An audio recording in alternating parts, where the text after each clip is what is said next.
Pela segunda vez, a sala do meu canal aqui, a sala Maria Isabel Pimentel de Castro Pinto, está aqui registrada aqui na xilogravura de Ciro Fernandes, meu conterrâneo do Iraúna. Recebe o procurador de justiça paulistano, né, Liviana? Você é paulistano, né? Paulistano com muita honra. Eu também sou, só que eu não nasci aqui. Eu sou cidadão honorário paulistano, graças ao vereador Kiko Formiga. Cidadão de honra aqui de São Paulo. Eu me orgulho muito também.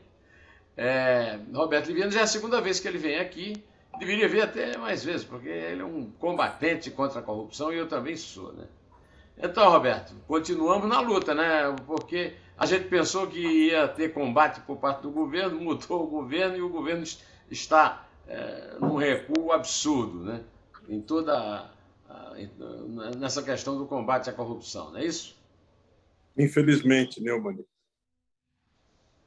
Infelizmente, nós estamos assistindo um retrocesso gravíssimo e houve uma promessa em campanha que haveria um enfrentamento, mas a gente assiste exatamente o contrário. Há um patrocínio por parte do governo federal em relação a este grave retrocesso. No ano passado, nós vimos o esmagamento da lei de probidade, o enfraquecimento da lei da ficha limpa, e várias coisas vêm acontecendo ao longo dessa gestão desse governo, no sentido diametralmente oposto ao combate à corrupção, infelizmente. Para mim é uma honra, um privilégio conversar com você, que é um jornalista que orgulha a imprensa nacional pela coragem, pela independência. Para mim é uma alegria conversar com você. apenas cumpro o meu dever como você cumpre o seu também, de forma brilhante. Roberto fundou e dirige um instituto Não Aceito Corrupção.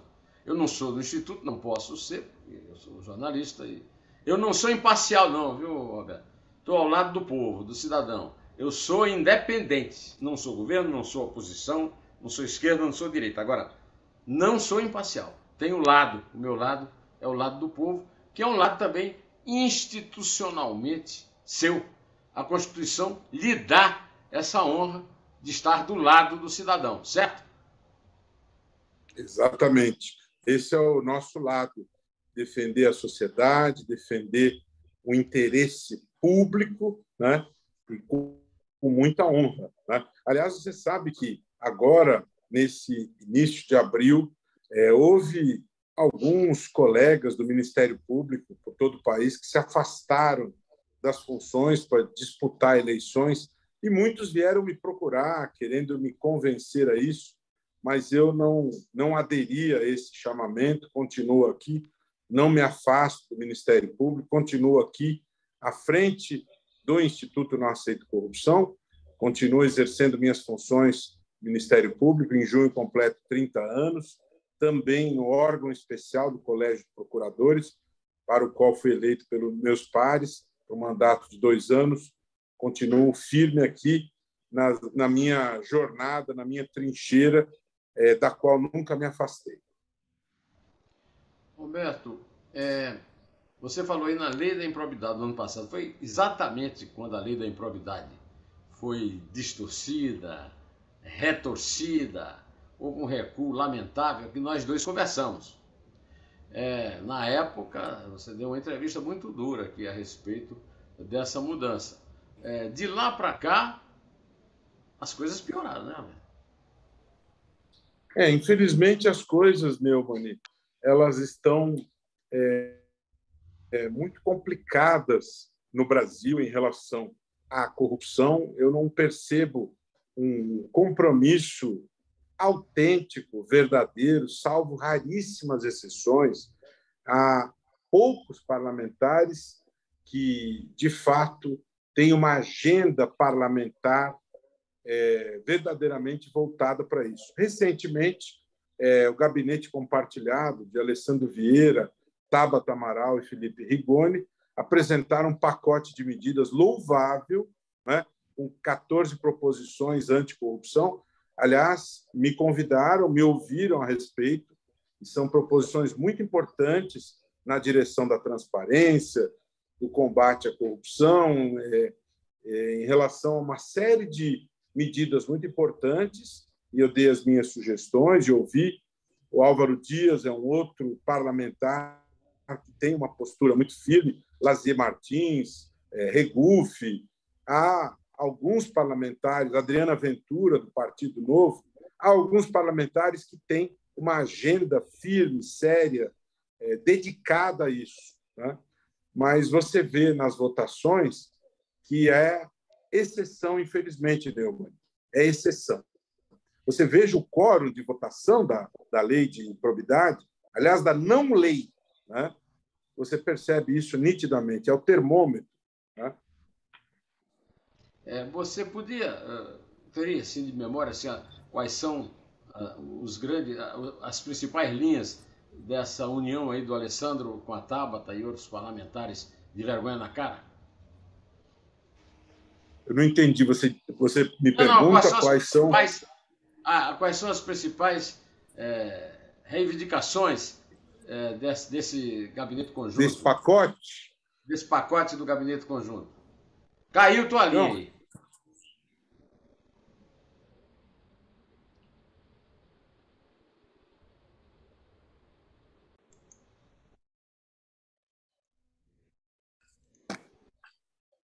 Infelizmente tinha caído a linha, voltou, e agora o Roberto vai me responder a pergunta que eu fiz sobre as principais reivindicações do gabinete formado pelos atuantes senador Alessandro Vieira e deputada Tabata Amaral. Por favor, Roberto Liviano, presidente do Instituto. As principais reivindicações, Neumann, no pacote anticorrupção, elas dizem respeito à transparência, ao avanço da lei de acesso à informação. Há uma coisa que me chamou muito a atenção ali e que sempre passou batido, Neumann, ao longo do tempo, que diz respeito às frentes parlamentares, né? As frentes parlamentares, elas são formadas com extrema facilidade. É muito fácil formar uma frente e ninguém fiscaliza, Neumann, né? Ninguém fiscaliza a questão dos recursos e tudo mais. E este pacote proposto pelos parlamentares, ele joga a luz a respeito disso. Os recursos que são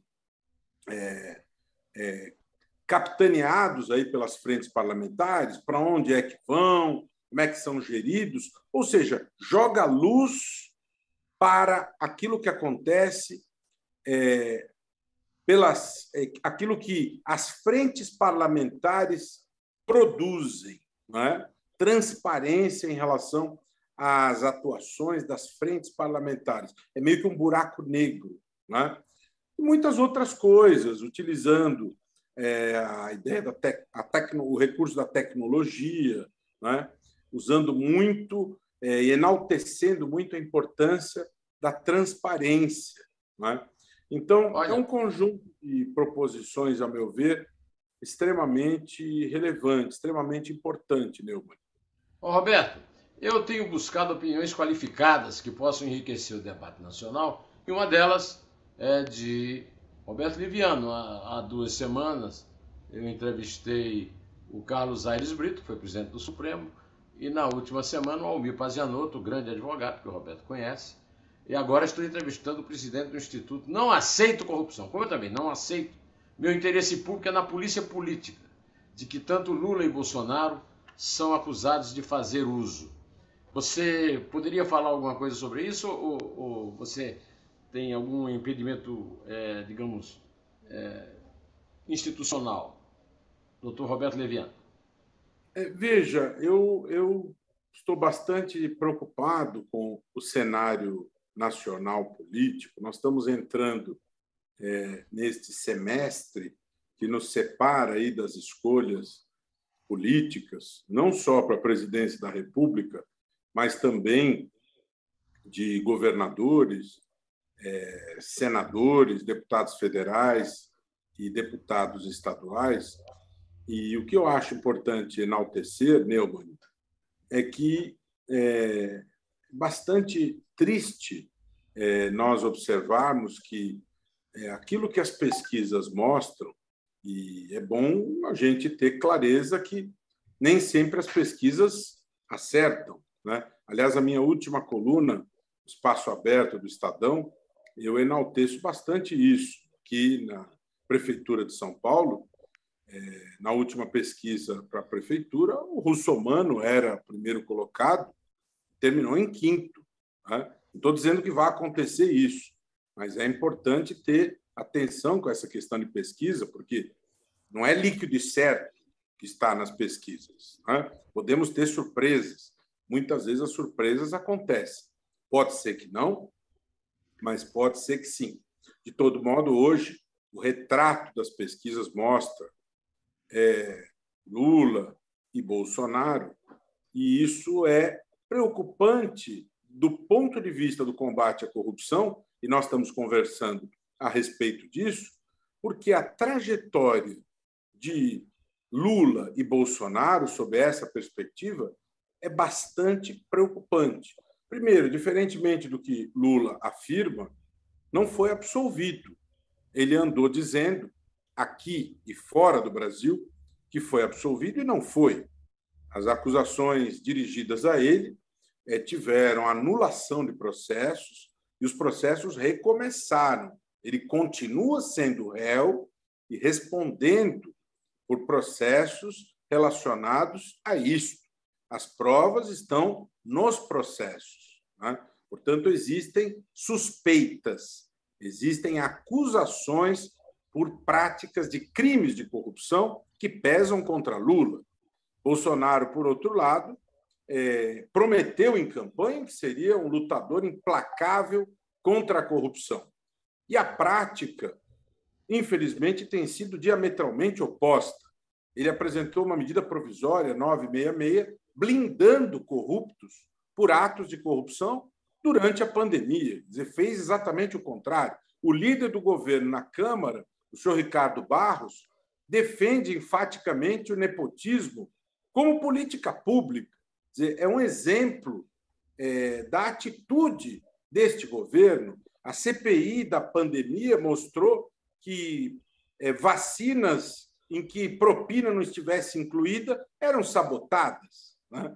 E são várias as situações em que a corrupção ela é evidenciada. Essa questão recente do Ministério da Educação, em que bispos do gabinete paralelo exigiam propina na forma de ouro para liberar verbas para prefeitos, e várias situações, Neumann, gravíssimas. Então, essa história de dizer que não há corrupção no governo, isso se transformou em matéria-prima para charges, para chacotas nacionais e internacionais. Por isso, Neumann, é que, infelizmente, a perspectiva que nós enxergamos, eu estou dizendo os brasileiros, é uma perspectiva ruim nesse cenário em que estas duas hipóteses são as hipóteses que lideram, né? Houve uma notícia divulgada essa semana que um grupo de partidos, a União Brasil, o PSDB, o MDB e o Cidadania, anunciam que no próximo dia 18 de maio devem apresentar uma alternativa única, né? Há uma expectativa em relação a isso, porque muitas pessoas querem alternativa a esta polarização. O fato é que nós vamos observando que estamos a 6 meses das eleições e é um cenário complexo, porque a questão da corrupção ela é preocupante. Você falou sobre Graúna, a tua origem, e eu tenho muito carinho pelo povo da Paraíba, um lugar maravilhoso. Estive lá em João Pessoa e gostei muito da Paraíba, né? Há algum tempo atrás, na eleição municipal, um indivíduo lá no Piauí, em Cocal, ele veio a público, Neumann, e disse o seguinte: sou um homem muito honesto, porque eu roubo menos do que o prefeito em exercício. Ou seja, segundo ele, quem rouba menos é honesto. O Né? doutor Liviano, eu Então, estava essa lógica que nós temos que eliminar, né? como militante contra a corrupção, eu estava para lhe propor trocar o nome de Não Aceito Corrupção para Não Aceito Corrupção nem Corrupcinha. Porque não é só esse prefeito aí, não, o presidente Bolsonaro. Mas isso não é corrupção.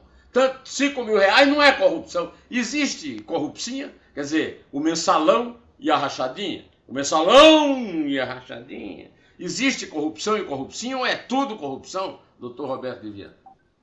Pois é, há pouco tempo atrás, o jornalista e humorista Marinho, numa entrevista na Jovem Pan, Marinho, quando ele abordou o tema da rachadinha, ele foi hostilizado pelo presidente da República por abordar o tema da rachadinha. Por que ser hostilizado? Né? Um presidente da República, quando é eleito para exercer esta função, ele não pode ter qualquer tipo de medo, qualquer tipo de problema em abordar esses assuntos, não é, Neumann? Ele deve saber, tem que prestar contas ao povo. Sempre. Não é? Por exemplo, doutor Roberto, ontem, eu publico semanalmente no blog do site Estação José Neumann e Pinto um artigo. Desde ontem está publicado um artigo chamado Silêncio do Miliciano e Suas Consequências, em que eu abordo o áudio que a Polícia do Rio, Polícia Militar do Estado do Rio, detém da senhora Daniela Magalhães da Nóbrega, que é personagem da rachadinha, porque trabalhou, ou melhor, porque recebia pelo gabinete de Flávio Bolsonaro na Alerj e devolvia grande parte do seu salário. Ela é filha de Fabrício Queiroz, que é um subtenente aposentado da PM do Rio, que é personagem fundamental dessa história do gabinete do... Porque, segundo o jornal, segundo o UOL, a reportagem de Ítalo Nogueira, um colega que fez um grande furo, essa senhora contou para a tia que houve reuniões no Palácio do Planalto para facilitar a possibilidade de queima de arquivo do irmão dela, o capitão Adriano da Nóbrega, que é acusado pela polícia de ser chefe, né, quando vivo, da milícia de Rio das Pedras, a primeira milícia, e também a organização Escritório do Crime, que tem um quiosque na praia da Barra da Tijuca, em frente ao condomínio onde moram o presidente da República e seu filho, vereador do Rio. Né? É claro que o senhor vai me dizer, olha, eu sou promotor, essa coisa tem que ter nome, prova, data. Eu também acho. Mas tudo o que já se sabe, é isso que eu defendo no artigo, já é muito grave. E nada foi feito até agora. O que é que o senhor acha dessa revelação do Ítalo Nogueira e dessa conclusão à qual o seu amigo aqui, entrevistador, chegou? Acho extremamente grave, Neumann. Acho extremamente estarrecedor e isso precisa ser devidamente esclarecido. Assim como acho extremamente grave e me causa perplexidade, por que até agora não avançou o caso das rachadinhas, que foi objeto de uma profunda investigação feita com extremo profissionalismo pelo Ministério Público do Estado do Rio de Janeiro, sob a condução profissional da Procuradoria-Geral de Justiça, o Procurador-Geral Luciano Matos, e pela equipe de promotores que conduziu essa investigação, e eu observo uma obstrução permanente no andamento disso, né? Andamento obstruído no Tribunal de Justiça do Rio de Janeiro, andamento obstruído no Superior Tribunal de Justiça, andamento obstruído nas mais diversas instâncias, não é? Aquela situação em que Temis tem os olhos vendados, ela é desafiada, não é? A justiça não deve funcionar para quem quer que seja. Os olhos vendados significam isso. A justiça se distribui de maneira indistinta, mas não é bem assim. Isso mudou, né? Agora é o contrário, os olhos vendados para não verem o crime. Parece que houve uma mudança no uso da venda da Temis, né? Muito bem colocado, Neumann. Infelizmente, é muito triste, né? mas essa figura de linguagem que você estabelece, melancolicamente, lamentavelmente, infelizmente, a gente tem a sensação que é nisto que tem se transformado o processo de distribuição da justiça. É muito triste, não é isso que nós queremos, mas em vários momentos nós temos essa lamentável sensação, né? Não é isso que a sociedade espera, até porque o grande princípio constitucional é o da prevalência do interesse público.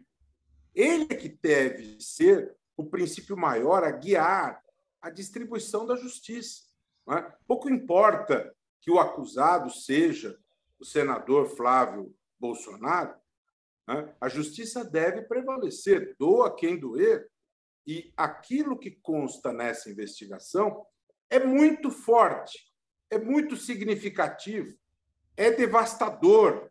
Você tem evidências graves da prática da rachadinha, você tem evidências fortes da prática do crime de lavagem de dinheiro. Isto envolve o atual senador, então deputado estadual Flávio Bolsonaro, isso envolve Fabrício Queiroz, isso envolve outras 15 pessoas. Isso foi devidamente investigado profissionalmente pelo Ministério Público do Estado do Rio de Janeiro e não se permite que a responsabilização criminal avance. Por quê? Não são todos iguais perante a lei? Por que não se permite que avance? Eu assumo essa sua pergunta e eu quero lhe dizer que esse artigo ao qual eu me referi, sobre a Daniela Magalhães da Nóbrega, eu termino o meu último parágrafo, eu faço algumas perguntas. Se o senhor permitir, eu faço pelo menos uma delas, não ao senhor. A pergunta que eu estou fazendo não é ao senhor, mas o senhor, como promotor, pode dar uma opinião sobre isso. O que as autoridades encarregadas da segurança pública planejam fazer para evitar que a revelação do áudio de Daniela cause o efeito funesto da queima de arquivo, vitimando, como sempre, a parte mais frágil, ela própria? Pois é. É muito importante a revelação do repórter Ítalo. É muito importante que nós tenhamos imprensa independente, como você bem colocou. Aliás, vale a pena enaltecer que a Repórteres Sem Fronteiras, no seu último informe anual, destacou que o Brasil caiu, né, do nível laranja para o nível vermelho. Por quê? Porque os jornalistas aqui, os repórteres, eles sofrem hostilizações no seu trabalho diário, né? Eles não têm condições livres de trabalho, eles são hostilizados, eles não têm condições livres para fazer o seu trabalho rotineiro. Por isso é que o Brasil caiu do nível laranja para o nível vermelho. E quem patrocina estes atos de hostilidade? Principalmente a presidência da República, né? Por isso, em matéria de liberdade de expressão, em matéria de liberdade da prática da imprensa, o Brasil vem caindo níveis. O Dida Sampaio, que era fotojornalista do Estadão, ele foi espancado no Dia Mundial. Ele foi espancado no Dia Mundial da Liberdade de Imprensa, no dia 4 de maio. Estava presente o presidente da República, que não reagiu àquilo, né? Foi espancado por apoiadores do presidente e ele nada fez, né? Faleceu recentemente um grande jornalista, Dida Sampaio, né? Melhor fotógrafo. É isso que nós vivemos no país, né? Essa situação absurda em que, ainda bem que o Ítalo ele revelou este fato. Agora, nada melhor do que a luz solar. É o melhor desinfetante, como já disse o juiz da Suprema Corte, Louis Brandeis. Melhor desinfetante, a luz solar. Isso está colocado a público, né? Portanto, nós já sabemos o que ocorreu, o que houve no verão passado, né, Neumann? Isso aí. Já sabemos o que houve no verão passado. Eu não queria fazer graça com coisas tão graves, mas o certo é que não é por falta de laranjas que o Brasil saiu do nível laranja, tá certo? Mas o senhor falou uma coisa muito mais grave e eu posso incluir aqui, que eu já perguntei aqui, né? Que moral restará ao poder judicante se continuar fazendo papel de cego de feira e surdo na ópera, diante do clima de violência generalizada que assola o país neste momento de imunidade legalizada? É uma pergunta realmente instigante e desafiadora, né? É muito, muito complicado, Neumann. Muito, muito complicado. E nós temos uma oportunidade para trilhar um novo caminho nas eleições, né? A sociedade tem nas mãos o poder de escrever uma nova página nessa história no dia 2 de outubro. Né? E eu sempre faço questão de enaltecer que a escrita dessa nova página é fundamental em relação à escolha para a presidência da República, mas não só, né? Porque a escolha diz respeito à presidência, mas também para os governadores. 1/3 do Senado será renovado, né? Os 503 deputados federais serão renovados e mais de 1.000 deputados estaduais, né? E eu sempre digo isso. Primeiro requisito para esta escolha: ficha rigorosamente limpa. Ficha rigorosamente limpa. Quem aperta o botão verde ali somos nós, os eleitores, né? Então, primeiro, antes de mais nada, ficha rigorosamente limpa. Segundo, compromisso inarredável com o combate sério, firme, com propostas concretas para enfrentar a corrupção. Além disso, compromisso firme, sério, inarredável com a educação. Estamos sofrendo reveses, há cortes na educação. O período da pandemia piorou ainda mais. Você não vê nenhuma política pública para reverter as perdas de aprendizagem para as crianças pobres que tiveram maiores prejuízos ainda durante a pandemia, né? Então, é necessário que haja política pública para mudar esse cenário. Não estou falando em construir prédio de escola, não. É uma política pública séria na área da educação. Tá certo? Eu estou olhando o relógio, estou vendo que eu estou vencendo, está vencendo aqui o tempo que eu lhe prometi tomar. De qualquer maneira, eu não queria me despedir do senhor sem que o senhor me diga sobre a sua esperança do fim desse retrocesso, principalmente o retrocesso na questão da punidade, né? Consequência do fim das investigações da Lava Jato, Greenfield, Mapa da Minas, Zelotes e outras, né? Eu acredito que grande parte dos problemas do Brasil decorre do desvio de função, incluindo corrupção das autoridades, e isso tem de ser resolvido. Doutor Roberto de Viana, eu sei que o meu tempo está acabando, então o senhor agora controla o tempo, porque essa é a última pergunta que eu tenho a lhe fazer. Agora o tempo depende do senhor. Sim, safadeza. A Lava Jato ela foi desativada, mas isso não significa que a corrupção no andar de cima terminou, né? É necessário que se coloque no lugar estruturas capazes de enfrentar a corrupção de grosso calibre, né? Ainda que tenhamos novos métodos, novas engrenagens, né? Não se pode pôr a sujeira embaixo do tapete.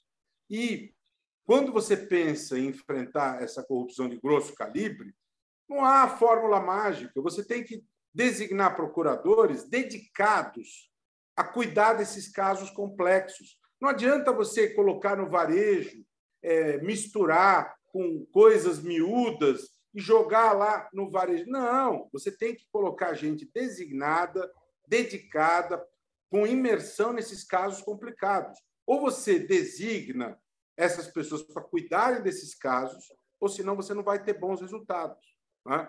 Desativou a Lava Jato, ok. Então tem que ter outra estrutura que seja concebida para se dedicar com exclusividade a essa corrupção de grosso calibre. Existe demanda, a corrupção está aí. Ela não acaba em passe de mágica. Não existe varinha mágica que acaba com a corrupção. Ela está presente, está viva aí, está aí na luz do dia. Tem gabinete paralelo no Ministério da Educação exigindo ouro para liberar verba para prefeito. Tá certo? Está presente aí em todos os momentos, a olho nu, à luz do dia, para quem quiser ver. Não é, Neumann? Então não adianta. Muito obrigado. Muito obrigado, doutor Roberto. É sempre um prazer conversar com o senhor. Até a próxima, porque nós vamos ter muita luta pela frente.